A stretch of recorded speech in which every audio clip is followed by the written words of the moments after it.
Fala, filho de Deus, como é que você está? Você está bem? Eu espero que você esteja bem, não bem, mas muito bem, sendo a lida mensagem de Deus na terra. Minha gente, nós estamos numa série sobre chamado, destrinchando esse tema, esclarecendo muitas coisas. Se você pegou o bonde andando, só está vendo esse vídeo primeiro, eu aconselho você a ver o vídeo anterior, que também foi muito bom e muito esclarecedor sobre chamado, tá bom? Hoje eu quero falar com você sobre a igreja de Atos dos Apóstolos, os discípulos de Jesus, que foram as pessoas que divulgaram esse evangelho para o mundo todo e que são conhecidas como os homens de Deus, os apóstolos de Deus, que fizeram milagres, que viveram intensamente. A igreja de Atos, que foi para mim, não sei se para você, mas para mim, a igreja de Atos é a igreja, sabe, que é um exemplo de igreja, que viveu intensamente o chamado de Deus, o chamado de Jesus, o ID do Senhor sobre a terra. Para mim, a igreja de Atos é essa igreja que é o exemplo, a igreja que foi chamada de cristãos. Por quê? Porque se pareciam com aquele Cristo que tinha morrido ou que tinha sido assunto ao céu há muito tempo, mas ela ainda parecia com esse Cristo na sua forma de andar, de falar, de vestir, de se gesticular. E eu quero falar sobre essa igreja que foi muito, mas muito poderosamente usada pelo Senhor. Mas antes disso, se inscreve no nosso canal, ativa o sininho, porque você, ativando o sininho, vai estar por dentro de tudo que a gente postar aqui nesse canal. Já vai apertando aqui no gostei, porque eu tenho certeza que você vai amar essa série de hoje, tá bom? Deus abençoe. Queridos, primeira coisa, Atos começa mostrando Jesus, falando com os seus discípulos, algo muito interessante que precisava da atenção daqueles discípulos. Ele falando sobre uma promessa que Deus tinha para eles, que era que eles seriam revestidos de poder. Entenda comigo, Jesus está falando para uma galera que tinha feito milagres, que tinha andado com ele, que tinha visto gente ressuscitar, entendedores da palavra, que tinham ouvido de perto Jesus pregar as parábolas, o sermão da montanha. Jesus estava falando para esses homens cheios de entendimentos e de experiências, para que eles ficassem. Jesus está falando assim, ó, o seguinte, eu sei que vocês têm muita experiência, eu sei que vocês podem sair pregando e curando aí, falando sobre o meu nome, mas antes disso tudo, fiquem, parem, dê uma pausa em tudo, fiquem em Jerusalém, até que do alto vocês sejam revestidos de poder. Entenda uma coisa, eu aprendo com isso que Jesus não queria que aqueles homens fossem homens qualificados no entendimento, homens que falassem bem, que gesticulassem bem, homens que por onde andassem fossem homens que fizessem sinais e maravilhas, homens conhecidos com boa fama. Não. Jesus queria que antes de tudo, aqueles homens fossem revestidos de poder. Queridos, eu tenho pregado pelo Brasil, onde tenho ido e falado a mesma coisa em todos os lugares que vou. Não está na agenda de Deus levantar pessoas que falam bem, gesticulam bem, que têm um bom sermão debaixo do braço. Está na agenda de Deus levantar homens e mulheres revestidos de poder. E eu quero externar e, trazer essa mensagem para você. Antes de ser alguém que fala bem, faz bem, que tem conhecimento de várias coisas, que tem estratégias de como discipular, que sabe fazer ali um cronograma para o Senhor, ou fazer um bom culto para o Senhor, seja alguém que é revestido de poder, alguém que parou, entrou no secreto, falou com o Senhor e teve uma oração: Senhor, eu não quero ser só mais um pregador, eu quero ser a mensagem, eu quero ser alguém revestido de poder, eu quero trazer como Paulo, Senhor, as marcas do teu evangelho em mim. Eu não quero falar bem somente, Senhor, eu quero exalar o teu perfume, eu quero exalar a tua essência. Seja alguém que deseja ser revestido do Espírito Santo. Entenda uma coisa, Jesus estava colocando a promessa que Deus tinha para aqueles homens, que Deus tinha para nós, condicionada a uma coisa: obediência. Eu já falei que a obediência é o que peneira os emocionados dos convictos. Deus estava condicionando uma promessa poderosíssima. O ID dele, fazer os sinais que os seguiriam, condicionada a uma coisa: princípio.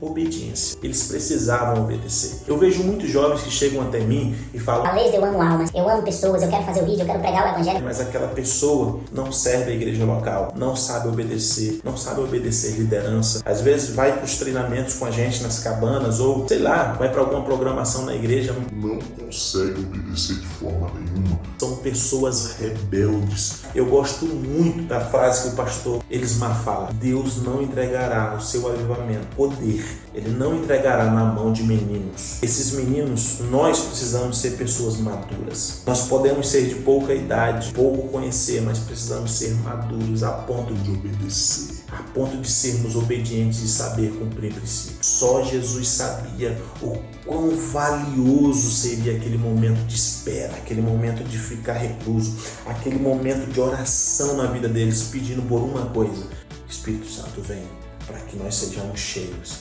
para que a gente possa anunciar o Teu Evangelho. Bom, nós sabemos que em Atos 2, 120 pessoas são cheias do poder de Deus. 120 pessoas estavam em uma só oração pedindo para que o Espírito Santo viesse. Mas nós sabemos que quando Jesus estava no meio deles, milhares de pessoas andavam com Jesus. Muitas pessoas andavam com Ele, vendo as maravilhas, vendo os sinais, vendo a multiplicação de pães. Isso me faz entender uma coisa, meu irmão: ver maravilhas e sinais, estar com Jesus fazendo milagres, as coisas dando muito certo, é muito fácil. Jesus não quer que pessoas que estejam perto dele ou fazendo algo para ele, no ministério, fazendo simplesmente porque estão movidos à emoção, movidos ao hormônio. O reino de Deus não se move ao hormônio. O reino de Deus se move por pessoas que zelam por princípios, sabe? Por ordens que ele deixou. É por isso que você vai ver mais de 500 andando com Jesus quando ele está fazendo milagres e maravilhas. E você vai ver 120 apenas permanecendo em Jerusalém, orando uma mesma oração, até que do alto fossem revestidos de poder. Aprenda a obedecer. Eu não sei em qual situação você está, que tipo de igreja é a sua, se a sua igreja tem visão missionária ou não, se a sua igreja é uma igreja bíblica ou não, ao seu ver, se você, sabe, ama ou não o seu pastor, se o seu pastor é uma pessoa difícil ou fácil de lidar. A minha palavra para você é: antes de ir às nações, antes de conhecer os ribeirinhos, de conhecer os quilombolas, antes de ir para a rua evangelizar, seja alguém que zela por princípios, que aprendeu a obedecer. Uma outra coisa que eu fico muito intrigado é que a Bíblia fala que Jesus está falando, deixando as suas instruções, e de repente Jesus está sendo assunto ao céu. Ele está subindo nas nuvens, e a Bíblia diz que os discípulos ficam olhando como se esperassem alguma coisa. Jesus, e agora? O que vai acontecer? Nós largamos tudo e de repente esse Jesus some. E a Bíblia mostra algo muito lindo. Ela narra algo maravilhoso ao meu ver. A Bíblia fala que 2 homens aparecem no meio daqueles discípulos e falam: Ei, homens galileus, esse Jesus que do meio de vocês foi elevado aos céus, em breve voltará. Cara, isso é lindo, sabe por quê? Porque não é uma frase de efeito ou uma frase de esperança somente, é uma semente plantada no coração daqueles homens. A partir desse momento, aqueles homens iam anunciar, aqueles homens iam pregar o evangelho, aqueles homens iam fazer milagres com uma esperança e com uma expectativa. O que movia eles era uma coisa só: Jesus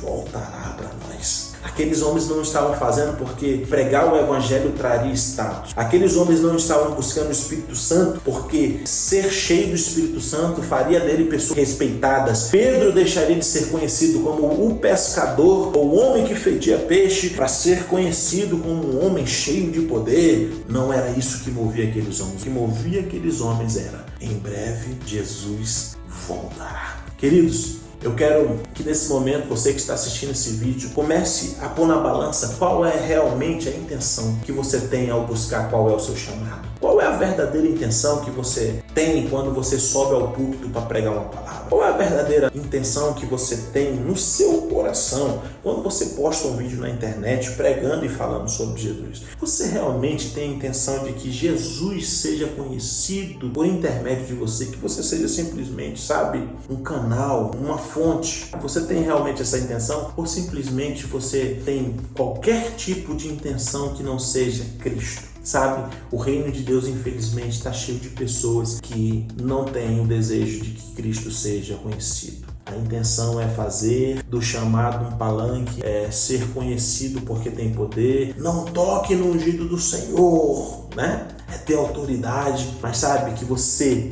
que está assistindo esse vídeo e vendo isso, seja uma pessoa que fala: olha, eu vou anunciar e quero ir até os confins da terra para uma coisa acontecer: Cristo voltar para nós. É necessário que nasça uma geração que entre no quarto e ore até cansar, até que ele venha. Uma geração que deseja, sobretudo, não sair emocionado pregando o evangelho, mas que entre no quarto e fale: Senhor, eu quero ser revestido do teu poder, para que eu possa anunciar, para que o Senhor volte para nós. Deus abençoe. Se você não se inscreveu, se inscreve aqui no nosso canal, aperte aqui no gostei, compartilhe com pessoas que precisam ouvir essa palavra. Um beijo no seu coração e ativa o sininho, porque virá mais vídeos sobre chamado. Tchau!